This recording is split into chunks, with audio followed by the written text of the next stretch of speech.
Good evening, everyone, and welcome to another episode of Paranormal and Historic Locations and Legends.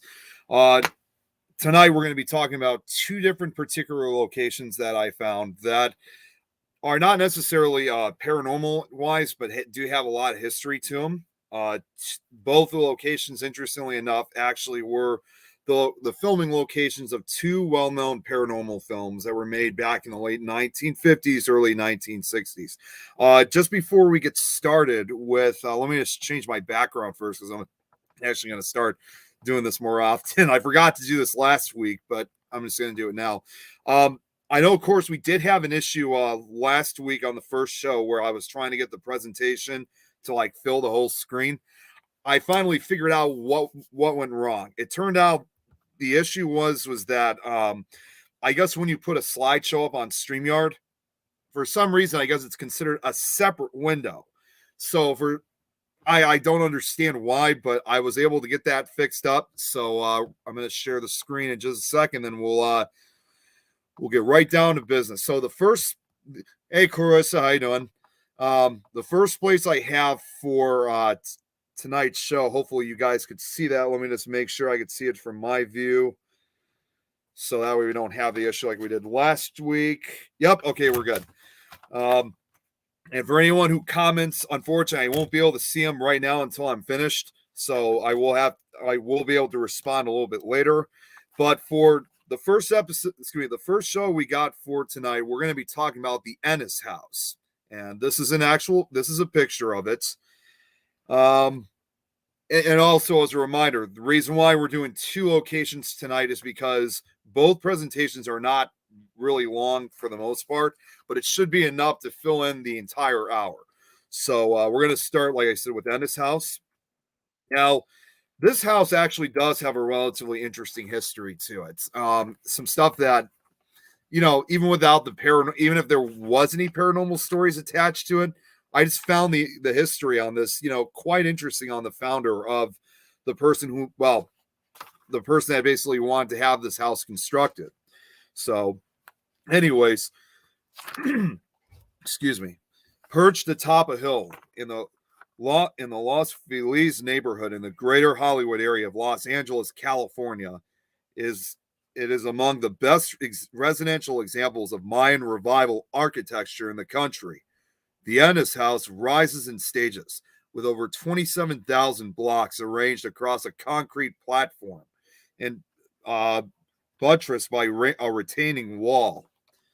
Let's see. Sorry, I forgot to add something here. I always usually put something on the notes to tell me when I should be clicking. Though concrete was still considered a new material in the 1920s, especially for home construction, Frank Lloyd Wright believed it had promising potential for affordable housing for the owners of a Los Angeles men's clothier. Okay.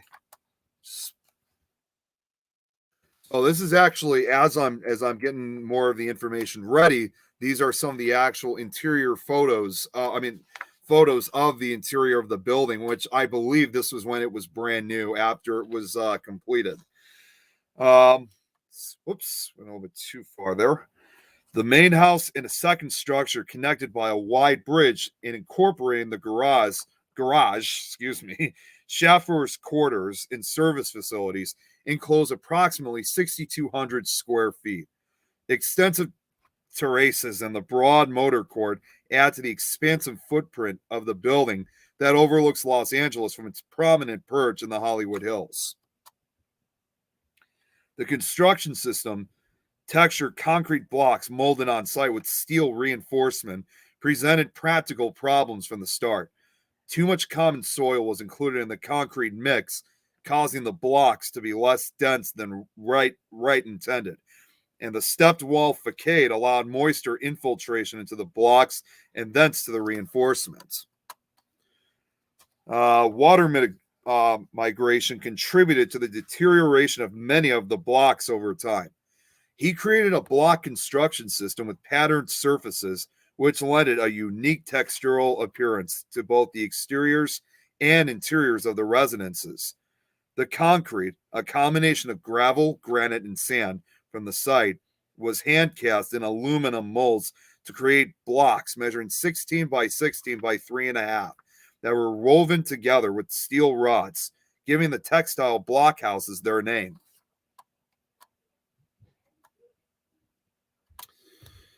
All right, let's see here. Let me just get the page ready. The Ennis house is unusually monumental and vertical for a Wright residence, but when the design, when it was designed by Wright for Charles and Mabel Ennis, but it was designed by Wright for Charles and Mabel Ennis in 1923 and completed in 1924. He immediately considered it his favorite. As with all of Wright's textile block residences, the Ennis house featured a custom design pattern. Costs escalated owing to difficulties developed during construction, which was supervised by Frank Lloyd Wright's son, Lloyd Wright. And this is actually one of the few photographs I was actually able to find of his son, because when you think of the history of construction, we always think of someone, an architect like Frank Lloyd Wright himself. And, there's a couple photographs of who he was, when he was younger to basically up to the point prior to his death when he was older. But for some reason whatsoever, there wasn't very many photographs of his family, including his own son. So I was very fortunate that I was actually able to find a photograph of him. Let's see. The bridge was, let's see, where am I at? Oh, the bridge was built on behalf of Charles and Mabel Ennis. However, it was not, it was, sometimes you can easily get lost. However, it was not finalized by Wright, but by Lloyd. The owners took over after the superstructure reached the windows and carried out various changes, deviating from Wright's original design. The friction. Oh, wait, I forgot to. Wait a second here.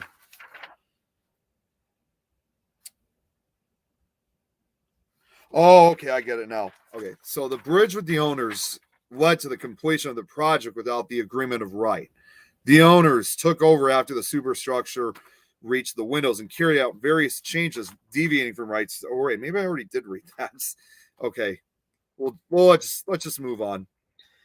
Even before its completion, the Ennis house was marked by structural instability. Concrete blocks had cracked in lower sections of the walls, buckled under tension.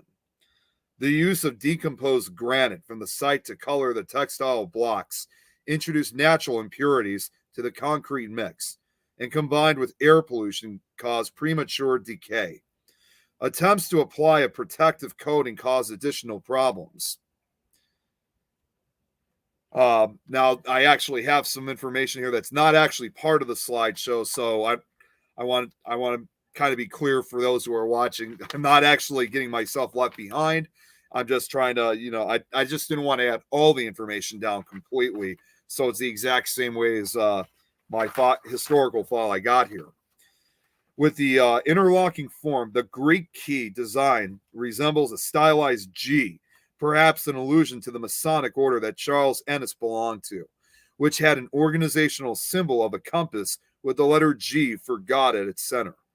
The house consists of two buildings, the main house and a smaller Shaffar's apartment/garage, separated by a paved courtyard. Unlike the vertical orientation of the other three block houses, the Ennis house has a long horizontal loggia spine on the northern side, connecting public and private rooms to the south, and is very large at 10,000 square feet. The kitchen, pantry, guest room, dining room, living room, master bathroom, and bedroom, upper terrace, and second bathroom and bedroom are at the eastern and lower end of the main building. Charles Ennis died in 1926. His wife Mabel lived in the house until about 10 years later in 1936. In 1940, the house was sold to media personality John Nesbitt, who had Wright add a pool on the north terrace, a billiard room on the ground floor, and a heating system.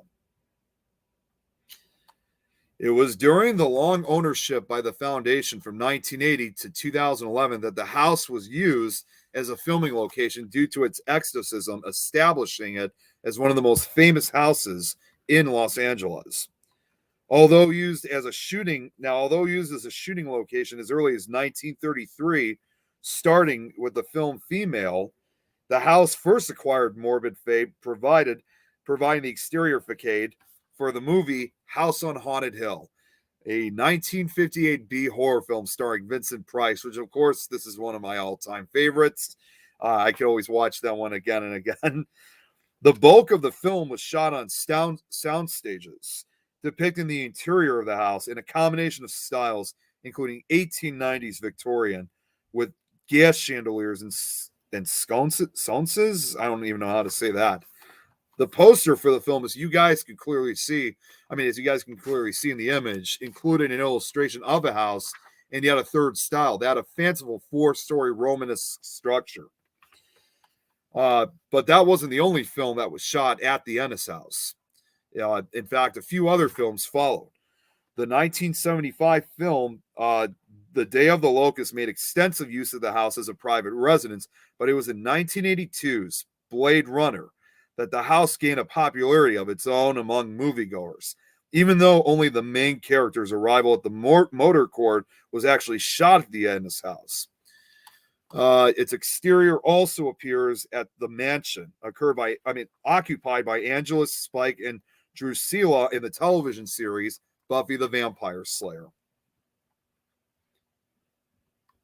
Because the house is situated in a densely populated neighborhood, tensions have arisen over the years in regard to film production crews, as well as the streams of tourists and restoration construction workers.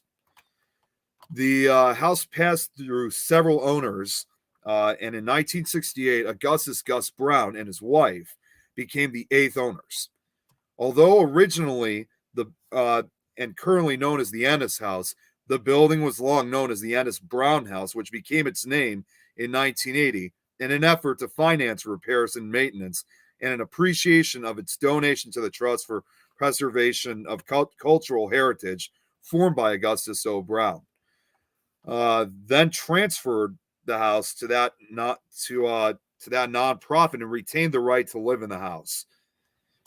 It was then the building was open for tours on a limited schedule.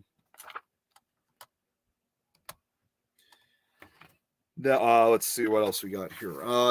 Now, this is actually, just before I get to the information of what I'm going to read next, what's quite interesting, this was actually one of the few photographs I was actually able to find of the Ennis house when it was damaged. Because when you think about it, especially with such photos like this, the house sustained serious damage in the 1994 Northridge earthquake.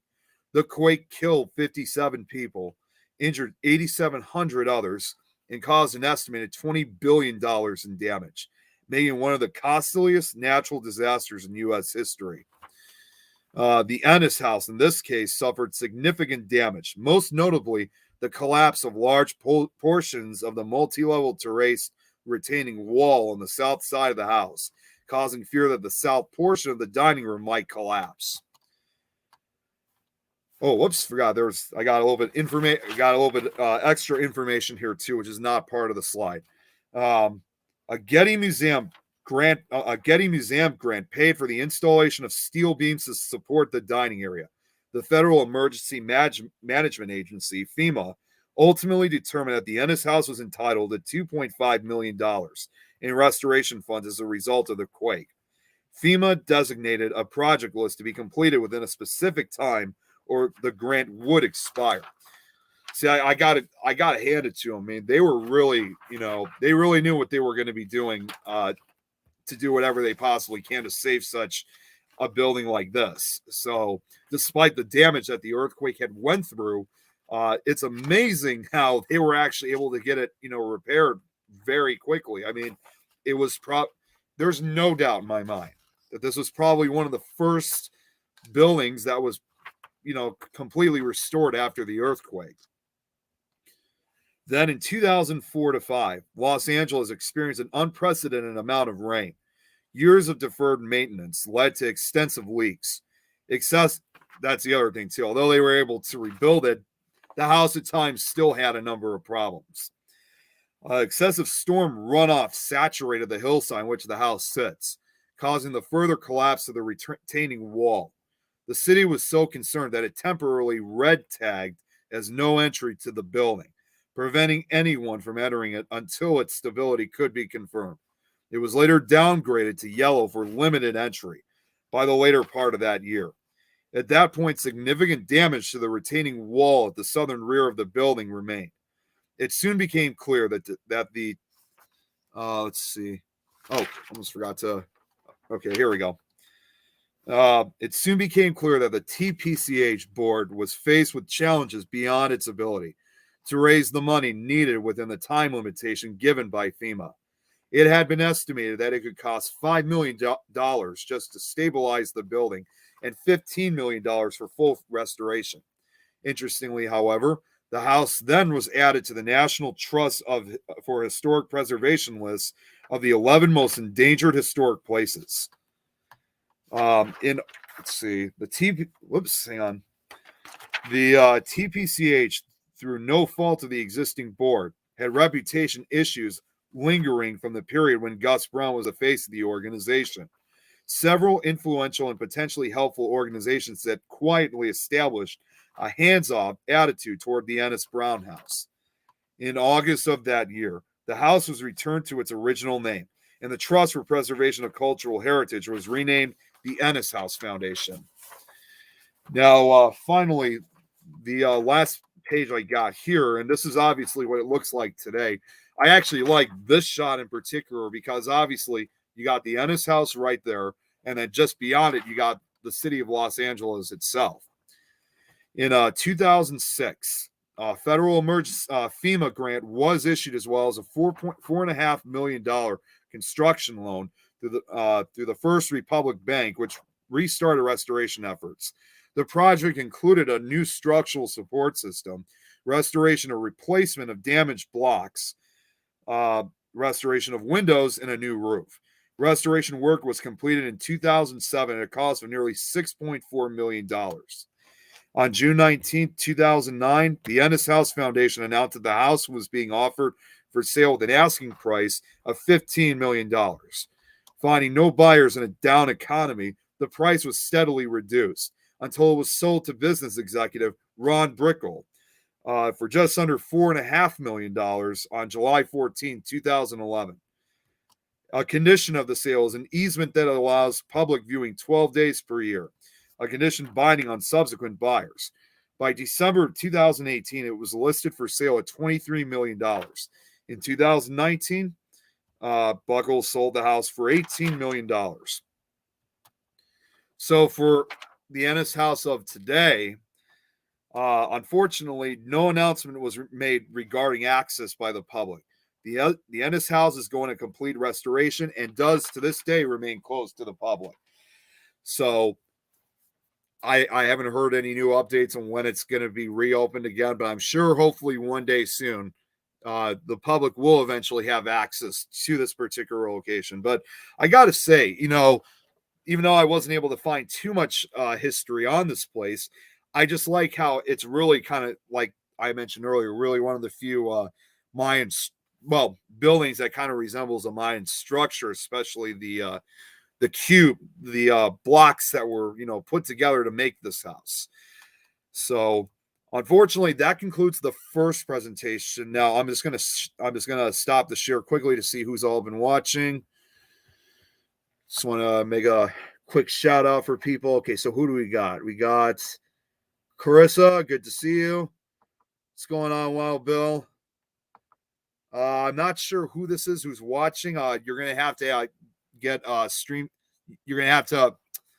I always have trouble. You got to get some kind of permission to allow StreamYard to show your name. So I do apologize for whoever that is that's saying hello. Let's see. We got. I can.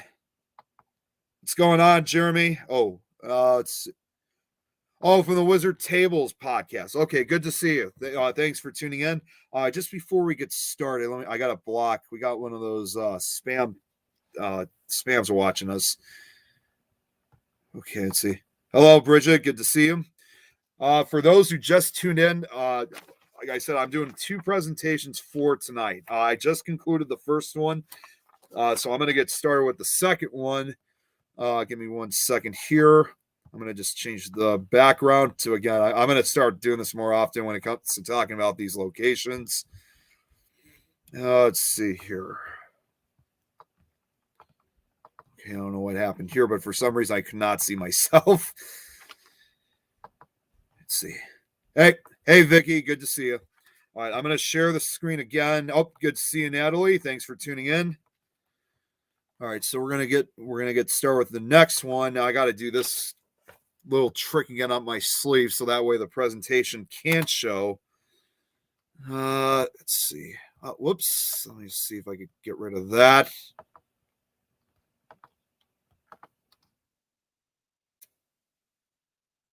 Okay, here we go. It's I never knew. I mean, it's easy to get these presentations to show on the screen, but sometimes actually trying to separate yourself from the actual slideshow itself can get a little complicated. Okay, here we go. So now on to slideshow number 2. So the next location we got for tonight is what's known as the Sheffield Park House. Now, what's even more ironic, just like the Ennis house, for some reason whatsoever, I could not find a lot of history on this place. When I thought I honestly thought I was going to have several pages of this location, but surprisingly, there was just not much I could find. So that's why I'm actually just going to carry on with what I did find. I even actually tried searching a little bit more right before we went on for tonight, just before we get started. All right, let's see. Yeah, I'm just also checking my phone to make sure the presentation is showing on screen, so that's good. Okay, so on to the next place. So oh, that's weird. Never had that issue before. I don't know why. Usually I always have this, I don't know. That's weird. I'll get that fixed later. So the information I was able to find for this particular location, geez, I might actually be finishing this earlier than expected. I thought I should have probably added a third presentation into this. Okay, well, all right, well, whatever. It doesn't matter. So Sheffield Park House and the surrounding estate, 5 miles east of Hayward's Heath and East Sussex, England, are rich with English history. It can be traced prior to 1066 when it was owned by, okay, I'm going to have to probably point out because now that all the pictures didn't show up like they were supposed to. So it can be traced back to 1066 when it was owned by the Edwin of Wessex, father to King Harold. Following Harold's defeat by William the Conqueror, let's see, the estate was given to Robert, Count of Mortain, Earl of Cornwall, and William's brother-in-law. Sheffield Park, as an estate, is mentioned in the Domesday Book. Henry VI was entertained here in August 1538 by the 3rd Duke of Norfolk, according to Sibelius. There we go. Now it's going the correct way. By 1700, the Deer Park had been partially formalized by Lord de la Warr, who planted avenues of trees radiating from the house and cleared areas to establish lawns. In the late 1700s, James Wyatt was commissioned by the first Earl of Sheffield, remodeled the house in the fashionable Gothic style, and Capability Brown was brought in to design and landscape the garden, according to Sibelius. This is when the Tiger Room was created, with a magnificent ceiling painted with tigers, leopards, and lions by founding member of the Royal Academy, Charles Catton the Elder. Let's see. The ceiling remains today within apartment 3 in the principal reception room. The original 4 legs form the centerpiece. Humphrey Repton followed Brown in 1789 to 1790. In 1769, the estate was sold to John Holroyd, created Baron Sheffield in 1781. It is particularly noted for its plantings of trees selected for autumn color, including many black tupelos. From let's see. Oh, I already read it. I forgot to click on that one. Okay, from 1776 to 1787, Edward Gibbon lived at Sheffield Park, writing the history of the decline and fall of the Roman Empire to the library in the library.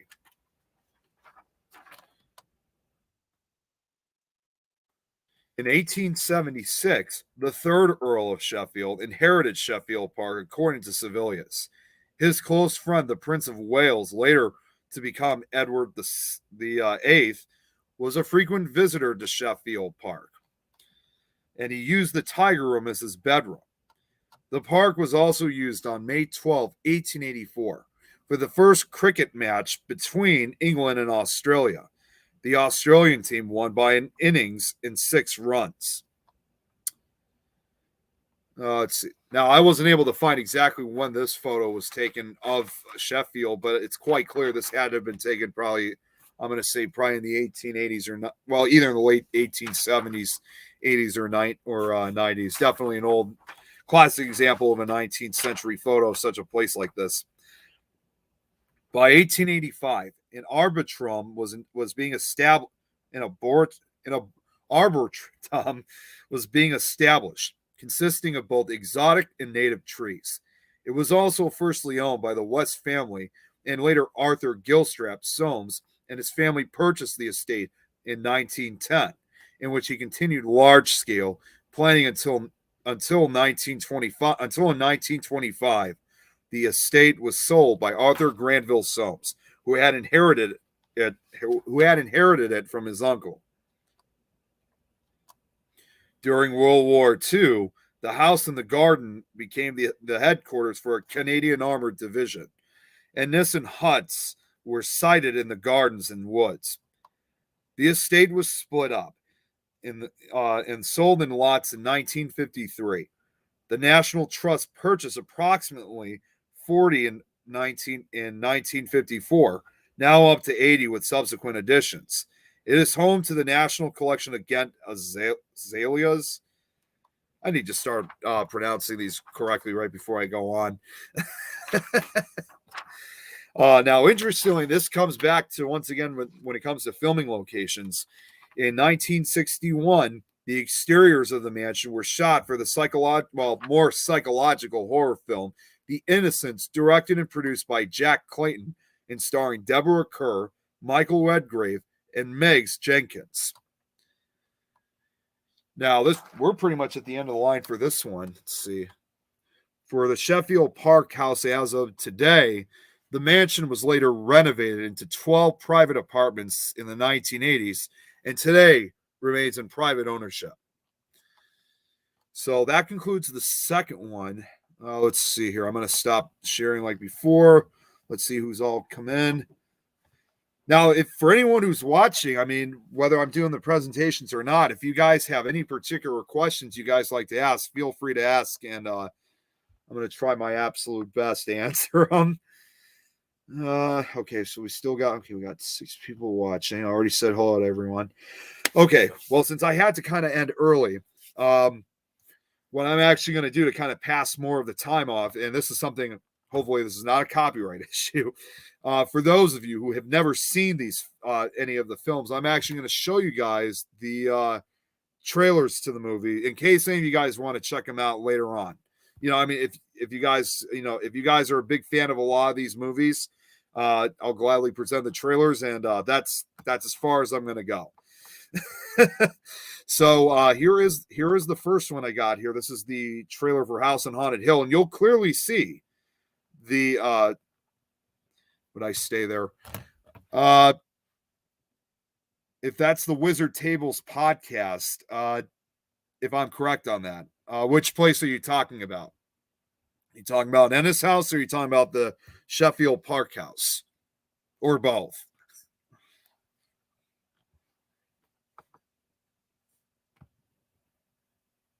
I'll just wait just a minute.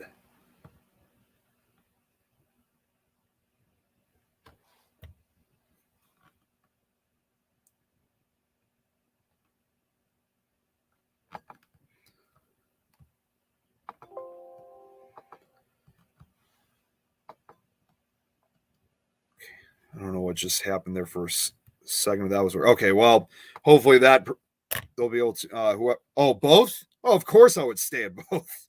I definitely would do that. But, anyways, I'm gonna move forward. I'm gonna share the screen once again, and I'll show you guys the trailers, and you'll see immediately for the first one, you'll clearly see the Ennis house, and I think you would probably get quite an idea of the reason why they would probably use that as a filming location.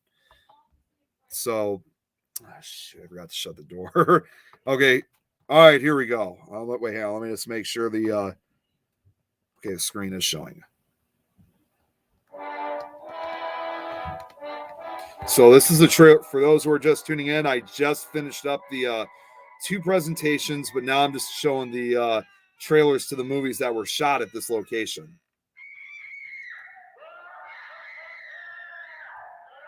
There's the Ennis house right there. You're invited to my party in the house on Haunted Hill, where so far the ghosts have murdered only 7 people. So won't you come and make it 8? You'll see human heads without bodies. Mysterious pools of blood dripping from the ceiling. The walls move slowly in against you. Don't try to escape, you can't.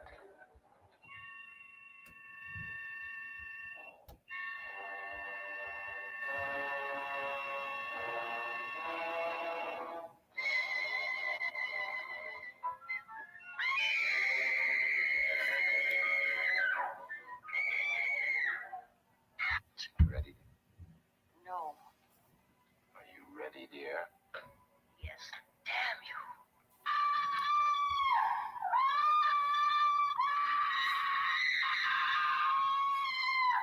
The ghosts are waiting, so won't you join me in the house on Haunted Hill? Hurry, or you'll be late for your own funeral.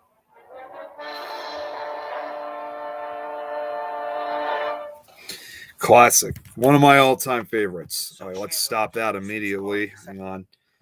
Damn ads. Okay, now for the second trailer. This one I actually have not seen, believe it or not. This is the trailer for The Innocents. So far, the only film that was ever filmed at the Sheffield Park house. So let's take a look and see how this one is. Because, again, I've not even seen this film yet.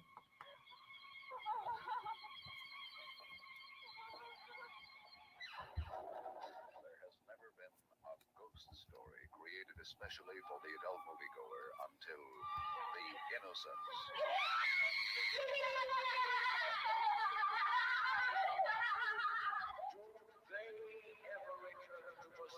Hmm. 20th Century Fox, which presented Deborah Carr in Heaven Knows Mr. Allison, and such outstanding motion picture immortals as Snake Pit, Gentleman's Agreement, and Peyton Place, now gives you The Innocents.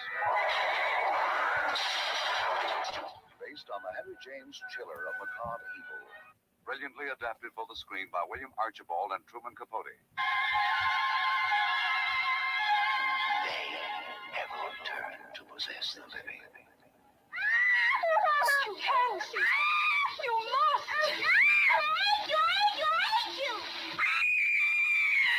The Innocents, produced and directed by Jack Clayton, the man who directed Room at the Top, turned into fearful reality by the magnificent performance of Miss Deborah Carr, with Michael Redgrave as the uncle, co-starring Peter Wingard, Megs Jenkins.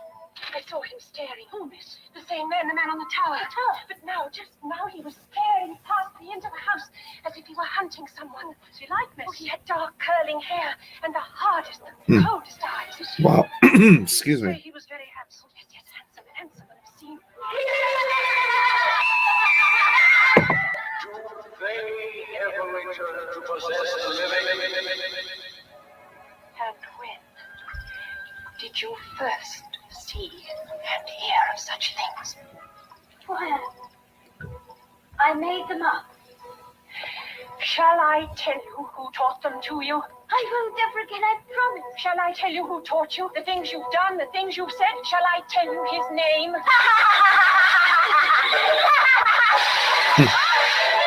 Perhaps the most controversial concept in human relationships ever presented on the screen. with one of the world's great stars, from the man who directed Room at the Top. A new and adult motion picture experience. The Innocents.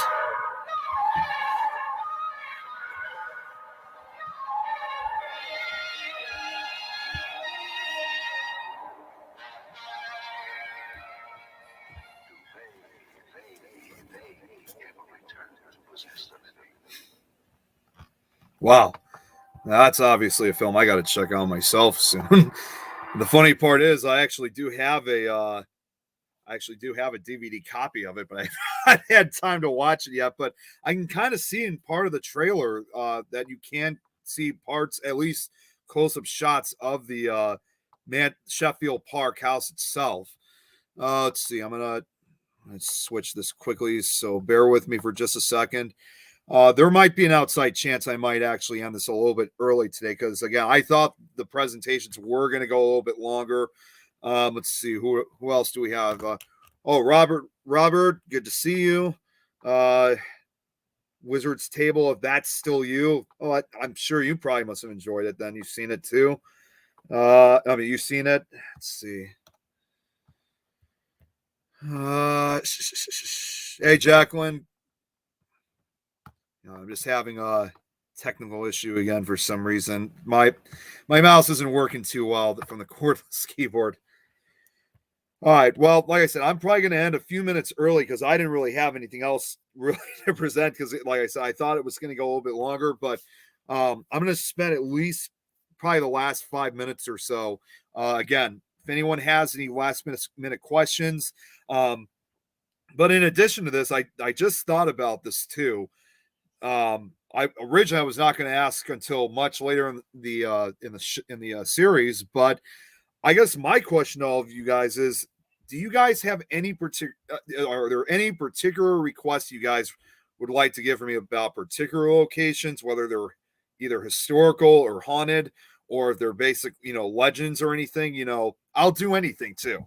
It won't just be legends and haunted locations. I'll do UFOs. I'll do cryptids. I'll do, I'll even do killer cases, that kind of thing. If you guys have any particular requests about, if you guys want me to make a presentation of it, I'll, depending how much information there is, I'll see if I can put the time to put in to create a presentation on it. I mean, right now I have a number of them, ready to go for season 1, but if you guys want to either comment or, message me directly, either way works fine with me. So just let me know if you guys have any particular requests.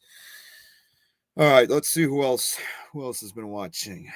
I think I'm only just going to stay on for just about another 2 minutes.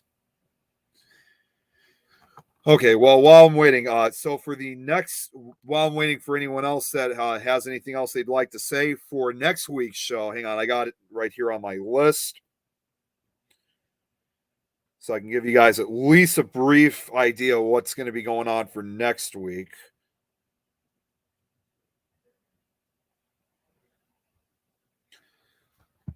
Okay, so let's see.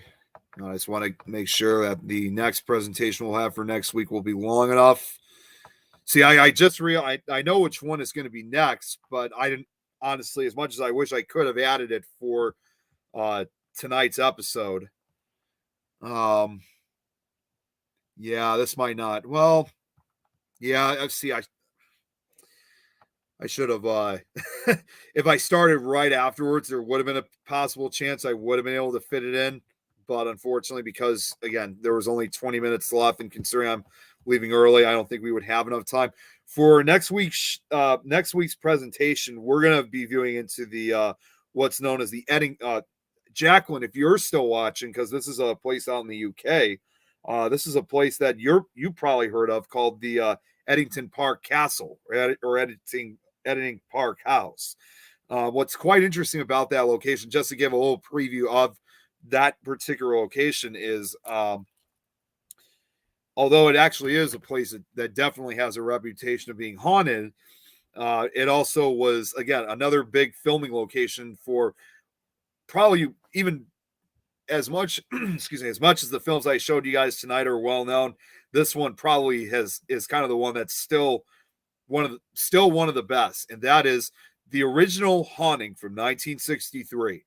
So for next week's show, let's just say this: for anyone who's seen that film, The Haunting, as scary as it was when it came out back in 1963, there was actually, let's say, some real paranormal stories associated with that particular film, especially when they filmed it at Eddington Park. But that's all I'm going to give. I'm just going to say that for I'm going to save that for next week's show. Let's see. All right, anyone else? Okay. All right. All right. Well, it looks like I said, I don't really have much else to present for tonight, so I'm going to end early. But tune in for next week's show. Good night. Thanks for tuning in. But for next week's show, that's what we'll be doing. For tomorrow night's episode of the Petri Dish, I'm not exactly sure who we're having for tomorrow. I guess you guys will have to wait and find out. So, but anyways, I'm going to get off. Again, thank you all so much for tuning in. And for some of you guys, I'll see you guys tomorrow night. And for those that are waiting to see the next show, Robert, thank you so much for coming on. Thank you very much. Good night, Charles. And I'll see you guys next week. You guys all have a great night. Oh, yeah, I'll see you tomorrow too, Robert. Thanks, Bridget. Just as I'm about to leave, all the comments are showing up now. All right, you guys all have a great night.